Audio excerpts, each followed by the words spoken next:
আল্লামা সাঈদী সাহেবকে তারা হত্যা করেছে, ঠিক কিনা?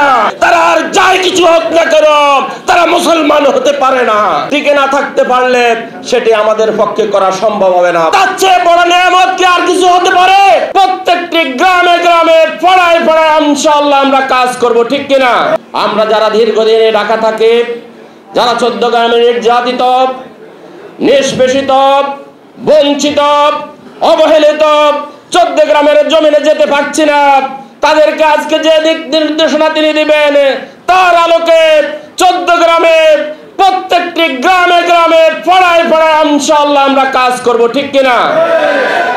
প্রিয় উপস্থিতি, আমাদের অনেকেই বলছেন মুজিব ভাই কয়েকদিন যাবত আমরা দেখছি যাচ্ছেন, নির্বাচনের তো কোনো খবর নেই, কখন নির্বাচন হবে? প্রিয় কাফেলার ভাইদেরকে বলতে চাই, মহান মনিব আল্লাহ সুবহানাহু ওয়া তাআলা আমাদেরকে যে পরিবেশ দিয়েছে, এই পরিবেশে 14 গ্রামে গিয়ে আপনি যদি দিনের কাজ করেন, ইউনিট গঠন করেন, শিবিরের উপশাখা গঠন করেন, তার চেয়ে বড় নিয়ামত কি আর কিছু হতে পারে?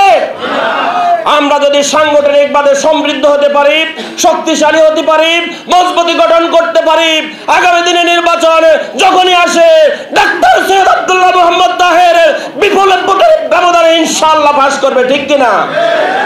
নচেত আমি বিশ্বাস করে নির্বাচন যখনই হোক, সাংগঠনিক মজবুতি অর্জন না হলে, সংগঠন সেখানে ভালোভাবে না থাকতে পারলে, টিকে না থাকতে পারলে সেটি আমাদের পক্ষে করা সম্ভব হবে না। প্রিয় কাফেলার ভাইরা, আপনারা জানেন 14 গ্রামের প্রত্যেকটি জনপদ মজলুম, সেখানে ডাক্তার সৈয়দ আব্দুল্লাহ মোহাম্মদ তাহের ভাইয়ের সমর্থন নিয়ে, সহযোগিতা নিয়ে অনেক স্কুল করেছিল আমাদের ভাইরা, সেগুলি বন্ধ করে দিয়েছে।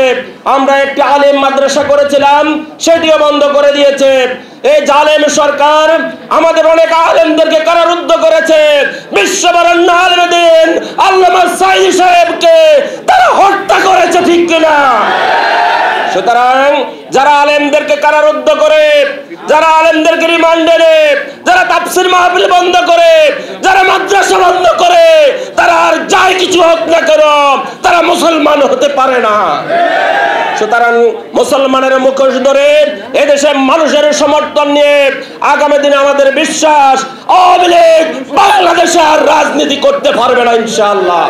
সুতরাং বিশেষ করে 14 গ্রামের আজকে যে সকল ভাইরা উপস্থিত হয়েছেন, তাহের ভাই এবং জাহিদ ভাই দিক নির্দেশনামূলক কথা বলবেন, তার আলোকে প্রত্যেকটি গ্রামে গ্রামে আমরা গিয়ে আমাদের অবস্থান তৈরি করব, সাংগঠনিক কাজ তৈরি করব এবং স্থানীয় দায়িত্বশীলদের সাথে সম্পৃক্ততা করে, সমন্বয় করে আমরা কাজ করব। এই আশাবাদ ব্যক্ত করে সবাইকে ধন্যবাদ এবং আন্তরিক অভিনন্দন জানিয়ে আমি আমার কথা এখানে শেষ করছি। আল্লাহ হাফেজ। বাংলাদেশ জিন্দাবাদ। 14 গ্রাম ফাউন্ডেশন জিন্দাবাদ। আসসালামু আলাইকুম রহমতুল্লাহ।